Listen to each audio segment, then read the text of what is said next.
मेरा परिचय प्रहलाद राय, जो कि ये मेरा एक आपने कई बार देखा होगा कि मेरा जन्म भिलवाड़ा जिले के एक छोटे से गांव में हुआ, किसान परिवार में। एक ऐसा गांव जिस गांव में आज दिन तक, आज के 5 साल पहले की अगर बात किया जाए तो ग्रेजुएट लड़का इकलौता मैं था। अभी मेरी बिटिया है, मेरी भाई है और एक लड़का और है, यानी कि ग्रेजुएट लड़का जिस गांव में से। और आज दिन तक भी गांव रोड से कनेक्टेड नहीं है। और गांव में एक ऐसा गांव जिस गांव में आज दिन तक भी कोई गवर्नमेंट कर्मचारी नहीं है। कक्षा 5 तक मैं गांव में पढ़ा। मेरे गांव से लगभग करीब 3 से 4 किलोमीटर दूरी की एक स्कूल थी, वहाँ मैं पढ़ने जाता। कक्षा 5 के बाद मैं भिलवाड़ा आया। मेरे पिताजी भिलवाड़ा एक टेक्सटाइल हब है, तो एक भिलवाड़ा स्पिनर्स में काम किया करते थे। मैं भिलवाड़ा आके पढ़ने लगा और जब क्लास 10th में मैं पढ़ रहा था तो एक दिन पिताजी ने बोला कि बेटा मैं तुझे पढ़ा नहीं सकता। जब व्यक्ति गांव से जब शहर में आता है तो उसके मन में कुछ कुछ होता ना। यस। शहर की चकाचौंध देख के, शहर के मकान देख के, शहर की गाड़ियां देख के, शहर के लोगों की लाइफस्टाइल देख के मेरे भी मन में ऐसा हुआ था कि यार कि हम भी कुछ यहाँ आएंगे तो कुछ बड़ा करेंगे, कुछ बड़े सपने देखे। लेकिन क्लास 10th में जब वो पिताजी ने बोला कि तुझे पढ़ा नहीं सकता, बाद में पता चला कि उनकी फिजिकल फिटनेस की वजह से उनको नौकरी से रिजाइन देना पड़ा। परिवार में सबसे बड़ा मैं था। परिवार का जिम्मा मेरे पे आ गया। भिलवाड़ा एक टेक्सटाइल हब है जहाँ पैंट पीस यानी कि शूटिंग का कपड़ा बनता है, और मैं कपड़े की फैक्ट्री में काम करना शुरू कर दिया। मैंने कपड़े की फैक्ट्री में काम करना शुरू किया। धीरे धीरे शुरू में हेल्परिंग का काम किया, साफ सफाई, झाड़ू पोछा। फिर धीरे धीरे कपड़ा समेटने लगे, कपड़ा काटने लगे। कपड़े काटता धीरे धीरे, लेकिन पढ़ने की इच्छा थी तो मैंने प्राइवेट ग्रेजुएशन की। जब प्राइवेट ग्रेजुएशन की तो उसी समय एक हर व्यक्ति का सपना होता है सरकारी नौकरी का। तो मेरे भी था कि सरकारी नौकरी लगे। तो मैंने लाइब्रेरियन का डिप्लोमा किया कोटा से सन 1990 में। लाइब्रेरियन का डिप्लोमा किया और लाइब्रेरियन के डिप्लोमा में एक बुजुर्ग से प्रिंसिपल थे। उस प्रिंसिपल की बात ने मेरी पूरी जिंदगी बदल दी। जानना चाहेंगे क्या बात थी? यस। प्रिंसिपल की बात थी कि कोई भी व्यक्ति 40 से 45 साल की एज तक नया पंगा ले सकता है। 40-45 साल की एज तक नया पंगा ले सकता है। 40-45 साल की एज के बाद में वो व्यक्ति कोई भी नया पंगा नहीं ले सकता है। उनके पीछे उनका लॉजिक था कि 40 से 45 साल की एज से पहले उसके घर में बुजुर्ग पिताजी होते हैं या बड़ा भाई होता है, और हम इंसान एक सोशल प्राणी हैं। सोशल प्राणी है तो समाज में चाचा के, मामा के, ताऊ के, भाई बुआ के यहाँ आना जाना होता कोई भी काम काज में। तो जब तक क्या है कि घर में बुजुर्ग होते हैं तो बुजुर्ग जो है कि वहाँ सोशल लाइबिलिटी निभा लेते हैं। लेकिन 40-45 साल की एज के बाद में जब वो बुजुर्ग की या तो एज काफ़ी हो चुकी होती है कि वो मूवमेंट के लायक नहीं होते हैं, या फिर उनका साया हमारे साये से उठ चुका होता है, तो सोशल लाइबिलिटी पूरी हमारे पे आ जाती है। तो हम सामाजिक प्राणी हैं तो हमारे को समाज में आना जाना पड़ता है ना। दूसरा उन्होंने कारण बताया कि कोई भी 40 साल 45 साल की एज के बाद में शादी हो चुकी होती, बच्चे हो चुके होते हैं और बच्चे स्कूल जाने लग जाते हैं, तो परिवार का जिम्मा सारा उसके ऊपर आ जाता है। तो वो नया पंगा लेने के बारे में सोच नहीं सकता यार कि अगर मैंने कुछ भी नया पंगा लिया तो जो आ रहा है जिससे मेरे बच्चे की स्कूल की फीस का क्या होगा, मकान के किराए का क्या होगा, गाड़ी की ईएमआई चल रही उसका क्या होगा, मकान की ईएमआई चल रही उसका क्या होगा, दूध वाले को कैसे देंगे, किराना वाले को कैसे देंगे। तो वो जो है जिम्मा टोटल, इस वजह से वो कोई नया करने का पंगा नहीं ले सकता। और तीसरी उन्होंने बात कही कि 40 साल 45 साल की एज के बाद में व्यक्ति की जैसे जैसे उम्र बढ़ती है उस व्यक्ति की कार्य करने की क्षमता कम होती है। सही है ये बात? यस। कार्य करने की क्षमता कम होती है और खर्चे उसके बढ़ते जाते हैं। तो 40 से 45 साल की एज के बाद में कोई भी व्यक्ति नया काम करने का पंगा नहीं ले सकता। 40 साल की एज के बाद में उस व्यक्ति ने जो काम किया 40 साल की एज तक, 45 साल की एज तक, 40 साल बाद व्यक्ति काम नहीं करता, उस व्यक्ति की ब्रांड इमेज काम करती है। उस व्यक्ति की ब्रांड इमेज काम करती है। जब मैं लाइब्रेरियन का डिप्लोमा करके जब वापस आया भिलवाड़ा, तो मैं जहाँ पहले कपड़ा काटता था, ग्रेडिंग करता था, सामरता था, तो वापस आके जब मैं मिला केसी छाबड़ा जी से, एक बार जोरदार ताली केसी छाबड़ा जी के लिए। जब केसी छाबड़ा जी से मैं मिला तो केसी छाबड़ा जी ने से मेरे एक बात पूछी कि प्रहलाद कैंची पकड़ेगा या कलम, क्योंकि जब तक मैंने ग्रेजुएशन भी कर ली थी और कपड़ा मैं काटता था, मैंने कहा साहब न कैंची पकड़नी हो न कलम, तो फिर क्या करेगा? मैंने कहा मैं मार्केटिंग में ज्वाइन करना। तो उन्होंने कहा कि मार्केटिंग में तू जीरो है, मार्केटिंग का तेरे को कोई ज्ञान नहीं है, मार्केटिंग में तुम जीरो हो। और उस समय तक जो है कि एक महीने में मैं 60 हाजिरी 65 हाजिरी यानी कि 30 दिन में मैं 65 हाजिरी का पैसा उठाता था। सन 1990-91 में मेरे लगभग 7-7.5 हज़ार रुपये सैलरी उठाता था मैं काम करके। लेकिन कभी कभी किसी महीने में 65 हाजिरी, किसी महीने में 70 हाजिरी, हाईएस्ट मैंने 70 हाजिरी 70 हाजिरी का पैसा उठाया हुआ डे नाइट करके। तो शुरू से मैं वर्कोलिक था, काम करने का वर्कोलिक था मैं पूरा। तो जब मैंने ये देखा तो उन्होंने कहा कि तू मार्केटिंग में जीरो। तो मैंने कहा वैसा कोई बात नहीं है, अगर मेरे में कुब्बत होगी तो मैं तनख्वाह बढ़ा लूँगा, आप मुझे मौका दीजिए एक बार। तो क्या तेरे को 900 रुपये मिलेंगे? मैंने कहा कोई तकलीफ नहीं, मुझे आप 900 रुपये देंगे। 900 रुपये महीने से मैंने काम शुरू किया। पहले महीने काम किया, दूसरे महीने जाके खड़ा हो गया कि मेरी तनख्वाह बढ़ाओ, तीसरे महीने फिर वापस जाके हो गया तनख्वाह बढ़ाओ। और इसी पीरियड में मैंने 91 में जब मैं डिप्लोमा करके आया तो 93 में मेरे पास अपॉइंटमेंट लेटर आया, इंटरव्यू कॉल लेटर आया संस्कृत विद्यापीठ जयपुर लाइब्रेरियन का। और उस समय 93 में अगर कोई थर्ड ग्रेड के टीचर हो, अगर कोई उस समय के लगे हुए हो, तो 93 में जो थर्ड ग्रेड की सैलरी हुआ करती थी 2200-2500 रुपये के आसपास हुआ करती थी। 2200-2500 रुपये के आसपास हुआ करती थी। और मैं 91 में मार्केटिंग में ज्वाइन करके 2 साल में मैं पहुंच गया 3500 रुपये की सैलरी पे। 3500 रुपये मेरे को 2 साल में सैलरी हर महीने बढ़ाते। फिर मेरे दिमाग में आया कि नौकरी ज्वाइन कर, सरकारी नौकरी ज्वाइन करते हैं तो 2500 रुपये मिलते हैं और भिलवाड़ा से दूर जाना पड़ेगा जयपुर, और यहाँ काम कर रहे हैं तो यहाँ अपने को 3500 रुपये मिल रहे थे, अपना निर्णय क्या लेना। लेकिन शुक्रगुजार हूँ ईश्वर का, उस परमात्मा का, उस खुदा का, जिन्होंने मुझे ये मति दी कि प्रहलाद प्राइवेट सेक्टर ही अच्छा है। क्योंकि मैंने कहा कि यहाँ से जयपुर जाएंगे 2500 रुपये तनख्वाह में 10 घंटा, यहाँ से भिलवाड़ा से जाने का 10 घंटा लगता है, 2 चूल्हे जलेंगे, घर वालों से अलग रहेंगे। तो मैंने निर्णय लिया कि मेरे पर, और क्यों मुझे लगा, मुझे इसलिए लगा कि यहाँ मेरी ग्रोथ है। क्योंकि प्राइवेट सेक्टर में और गवर्नमेंट सेक्टर में क्या फ़र्क है? गवर्नमेंट सेक्टर में आपको सैलरी मिलती है कि आप, इस बात की नहीं मिलती कि आप कितना काम करते हैं, इस बात की मिलती है कि आपकी क्या डिग्री है और आपकी क्या पोस्टिंग है। आप कितना काम करते हैं ये आपको गवर्नमेंट कर्मचारियों को पता है कि हम कितना काम करते हैं, है ना। वहाँ सैलरी आपके काम करने से नहीं मिलती, वहाँ आपकी डिग्री से मिलती है। और प्राइवेट सेक्टर में पैसा आपकी डिग्री से नहीं मिलता, आप कितना कमिटेड काम करते हैं, कितना काम करते हैं, उसके हिसाब से आपको सैलरी मिलती है। ठीक मार्केटिंग करता रहा, मार्केटिंग में करता रहा, धीरे धीरे एक मार्केटिंग में हेल्पर का लगा और हेल्पर से मैं धीरे धीरे इसी कंपनी में मार्केटिंग मैनेजर बन गया। और उसी पीरियड में ये आरसीएम बिजनेस मेरे जीवन में आया और मैंने आरसीएम बिजनेस को ज्वाइन किया।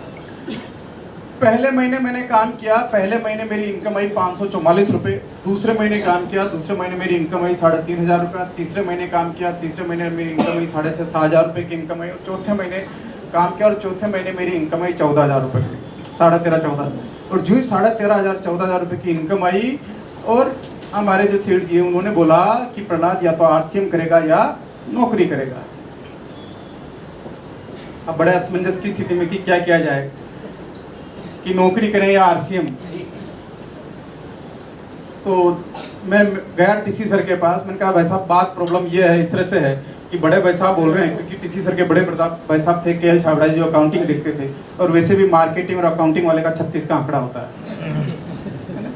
तो उन्होंने कहा कि जब मैंने बात की तो टीसी सर ने बात कही कि प्रहलाद देख कैसा है कि मार्केटिंग कौन देखता है, कि मार्केटिंग तू देखता है, सैम्पलिंग का काम कौन देखता है कि वो भी तू देखता है, फिर डिस्पैचिंग तुम देखते हो, यार्न बाइंग तुम देखते हो, प्रोडक्शन प्लानिंग तुम देखते हो, अकाउंटिंग में जो कि किन पार्टी से पेमेंट लेना वो तुम देखते हो, मार्केटिंग का तुम देखते हो, ये 32 लड़के जो सेल्स में स्टाफ है इनको क्या शेड्यूल बनाना क्या बनाना ये तुम देखते हो।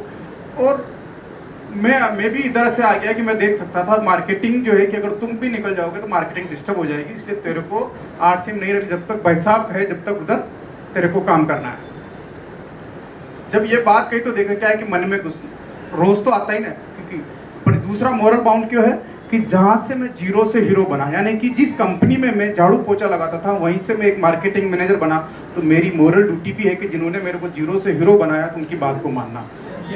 मोरल ड्यूटी होती है है ना। कई बार ऐसा होता है कि आदमी लोभ की वजह से अपने मोरल को भूल जाता है ना। लोभ की वजह से मोरल को भूल जाता है कि इधर से उधर कर लेता है, कुछ भी कर लेता है। लेकिन मुझे मेरी मोरल ड्यूटी लगी कि यार कि अगर मैं छोड़ भी दूंगा तो ये क्या कर लेंगे, कुछ नहीं कर सकते। लेकिन मोरल ड्यूटी थी कि जिन्होंने मेरे को जीरो से हीरो बनाया, जिन्होंने मुझे चलना सिखाया, जिन्होंने मुझे यहाँ से एक व्यक्ति बिल्कुल अनपढ़, एक गांव का ऐसा व्यक्ति जिन्होंने कि मुझे पढ़ाया। अगर मैं आपकी अगर इतनी तरह से आप कभी बात करें, मैं साइकिल पे जाता था तो कैलाश केसी सर ने बोला यार प्रहलाद तू मार्केटिंग में काम कर रहा, साइकिल पे नहीं तो स्कूटर ले ले, तेरे को कुछ करना। मैंने कहा स्कूटर लेने के पैसे नहीं है, तो उन्होंने मेरे को स्कूटर दिलवाया। मैंने कहा स्कूटर तो आप दिलवा रहे हो लेकिन मेरे पास स्कूटर की ईएमआई का पैसा नहीं है। अच्छा ठीक है, ये पैसा मैं दे रहा हूँ, ईएमआई कितनी आएगी, 1100 रुपये। 1100 रुपये तेरी सैलरी बढ़ा देता हूँ। 1100 रुपये सैलरी बढ़ा दी। फिर वो कहा यार, मैंने कहा इसके पेट्रोल और इसका जो है सर्विस कराने का पैसा नहीं है, तो यार वो बिल कंपनी में ला के दे देना। क्यों? काम बोलता है आपका, आप कहाँ से क्या करते हो। कहते हैं ना कि आप शोर मत मचाओ, आप काम ऐसा करो कि काम बोलने लग जाए आपका। इस तरह से काम करता था। फिर ये हुआ, मैंने कहा ठीक है। फिर धीरे धीरे देखे कि करने लगा। जब मार्च अप्रैल में हर महीने इंक्रीमेंट लगता है, अप्रैल में जब इंक्रीमेंट की बात आई तो देखा कि इंक्रीमेंट में मेरा नाम नहीं था। तो मैंने बड़े साहब से जाके पूछा कि प्रहलाद तेरा तो आरसीएम से इनकम आती ना। मैंने कहा वैसा आपने मना कर दिया तो आरसीएम से कोई काम नहीं कर रहा हूँ मैं, तो देख भाई इनकम। मैंने कहा ठीक है, मैं नौकरी रिजाइन देता हूँ। और मैंने नौकरी को रिजाइन दे दिया। लेकिन जब नौकरी से रिजाइन दिया तो उस समय तक मेरा बिजनेस क्या हो गया था, जीरो हो गया। जब बिजनेस जीरो हो गया तो मैं भी आरसीएम से नेगेटिव हो गया यार कि मेरे को आरसीएम अब नहीं करना है, तो क्या करें। तो मैंने कपड़े की एजेंसी शुरू की और 6 महीने में मैंने कपड़े की एजेंसी में उस 2002 में 6 महीने में 1.5 करोड़ का कपड़ा बेचा मैंने। नया था बिल्कुल, लेकिन 1.5 महीने में 1.5 करोड़ का कपड़ा बेचा 6 महीने में। और 1.5 करोड़ कपड़े की दलाली होती 3 लाख रुपए, यानी कि 2% से दलाली मिलती थी, 2% ब्रोकरेज मिलती थी। लेकिन ये था कि परिवार की सिचुएशन तो ऐसी थी कि पीछे से कोई बैकग्राउंड सॉलिड नहीं था। जो नौकरी छोड़ के जो ग्रेच्युटी जो मिला, उस ग्रेच्युटी की वजह से 5-6 महीने तो निकाल लिए, 4-5 महीने तो निकाल लिए। लेकिन भिलवाड़ा के अंदर रोज मकान का किराया, दूध का खर्चा, किराना का पैसा। तो एक दिन मेरी देखा कि सुबह पहले मेरी बच्ची स्कूल नहीं गई, बाद में पता चला कि आज दूध लाने के लिए पैसा नहीं। मेरे पास जब 53-86 स्कूटर था, मैंने स्कूटर उठाया और गाँव चला गया। 4-5 दिन तक गाँव रहा, बहुत सोचा। मैंने कहा प्रहलाद क्या करना चाहिए, एजेंसी बढ़िया चल रही, अपने को पता है कि फ्यूचर है, लेकिन अभी बच्चों को खिलाने के लिए कुछ भी नहीं है। तो परिस्थितियाँ सभी के पास आती है, क्या करना चाहिए। मैंने कहा वापस नौकरी ज्वाइन कर लेना चाहिए। मैंने कहा नौकरी ज्वाइन करें तो कहाँ की, कपड़े की मार्केटिंग में अब करना नहीं। क्योंकि मैंने एक जीवन में ये बात सीखी कि जिस काम को आपने करके एक बार छोड़ दिया, उस काम में वापस आप मत जाओ। मेरा ऐसा मत, क्योंकि हर व्यक्ति, आप देखिए कि अपने हाथ की अगर इन रेखाओं को, आपका जो पेड़ होता है उस पेड़ पे आप चिपका लेना, फिंगर अच्छा लगा के, जैसे अंगूठे का निशान लगाते हैं ना, उस तरीके से आप पूरे फिंगर प्रिंट ले लेना और डेट डाल देना। आपकी हर 10 साल में आप जैसा सोचते हो उसकी आपकी रेखाएं जो है कि हर 10 साल में आपको बदली हुई मिलेगी। मैंने कहा है कि अपने ग्रेडिंग कर ली, ग्रेडिंग करके छोड़ दिया, प्रोसेस चेकिंग कर ली, प्रोसेस चेकिंग करके छोड़ दिया, ग्रेडिंग के ठेके लिए हमने वो करके छोड़ दिए। फिर मैं मार्केटिंग में आया। मार्केटिंग में अपन ने 10 साल जीरो से लेके, क्योंकि मार्केटिंग में जीरो से लेके हीरो बने, उसको भी अंत तक देख लिया। ग्रेडिंग प्रोसेस भी देख लिया, विविंग का मैंने डिप्लोमा कर लिया, इससे मैंने कई कर लिया।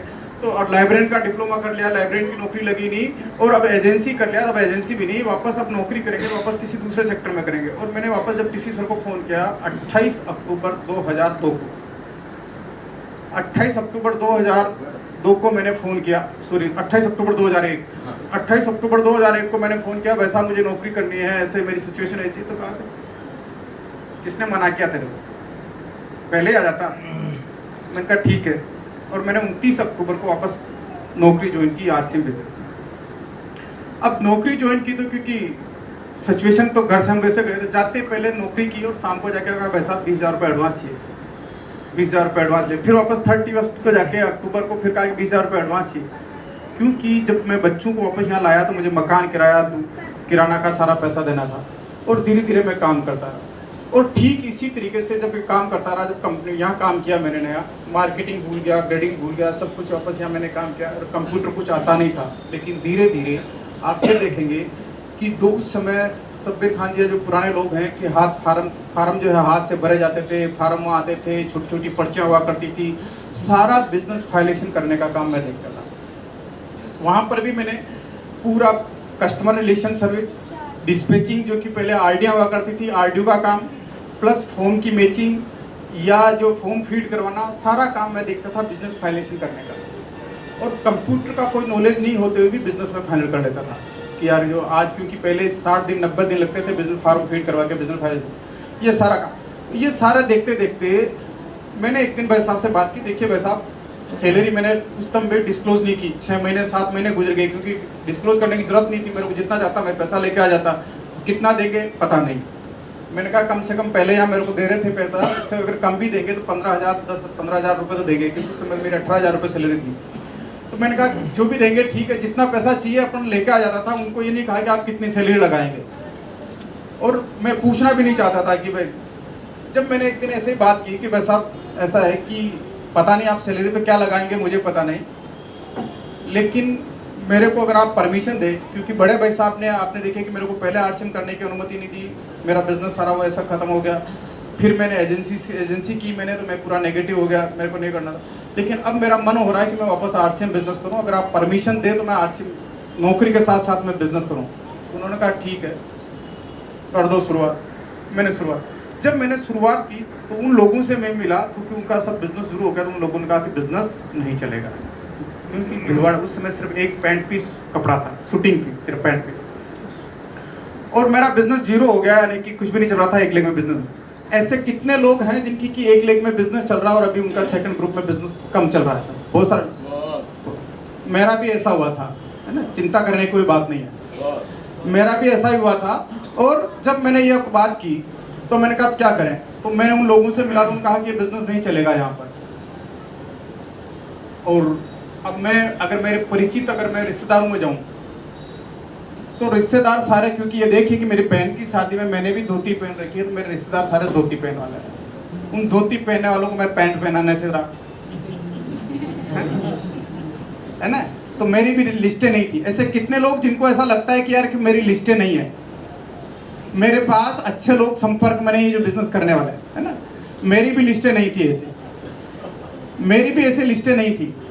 लेकिन मैंने क्या किया कि जिन लोगों को मैंने पहले 100-200 लोगों को ज्वाइन करवाया, उनमें से जैसे कि मेरे सेल्स में, मार्केटिंग में मेरे करीब 32 लोग का मेरे पास मार्केटिंग का स्टाफ था, प्लस मेरे डिस्पैचिंग के थे, कुछ ऐसे थे। तो उसमें मैंने मुकेश कोठारी को तो एक ग्रुप में ज्वाइन करवाया, एक दूसरे ग्रुप में एक मुकेश गिरी गोस्वामी है, मैंने उसको ज्वाइन करवाया, वो भी मुकेश गिरी गोस्वामी को ज्वाइन कराया। तो मैंने मुकेश को बोला, यार मुकेश गिरी गोस्वामी को, मैंने कहा यार वो मुकेश बड़ा अच्छा काम कर रहा है, अपन दोनों मार्केटिंग कर रहे हैं, तो क्यों नहीं तुम जो है कि शुरुआत करो।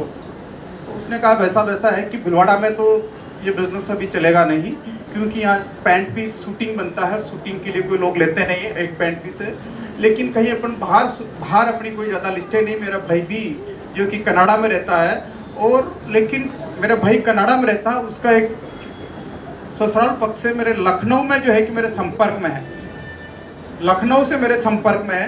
तो मैं कहा कि चलो ठीक लखनऊ से बुलाते हैं, लेकिन उस समय क्या होता था कि जो भी किटें जाती थी वो भिलवाड़ा से जाती थी, और सेकंड एनिवर्सरी थी दिल्ली के, सॉरी जयपुर में बिरला ऑडिटोरियम में। तो मैंने कहा यार लखनऊ वाले से बात करो, और उन्होंने लखनऊ वाले से बात की और उसको जयपुर एनिवर्सरी में बिरला ऑडिटोरियम में बुला लिया। जब बिरला ऑडिटोरियम में बुलाया, और बिरला ऑडिटोरियम में जब उसने उस व्यक्ति ने एनिवर्सरी को देखा, वहाँ पूरा बिरला ऑडिटोरियम पैक था, और उस एनिवर्सरी को देख के उस व्यक्ति ने कहा, जेपी गिरी ने, यस ये बिजनेस मैं करूँगा। जब उसने ये निर्णय लिया कि इस बिजनेस को मैं करूँगा, तो हम उसको भिलवाड़ा लाए, और भिलवाड़ा लाने के बाद उसको 6 किटें देके लखनऊ भेजा।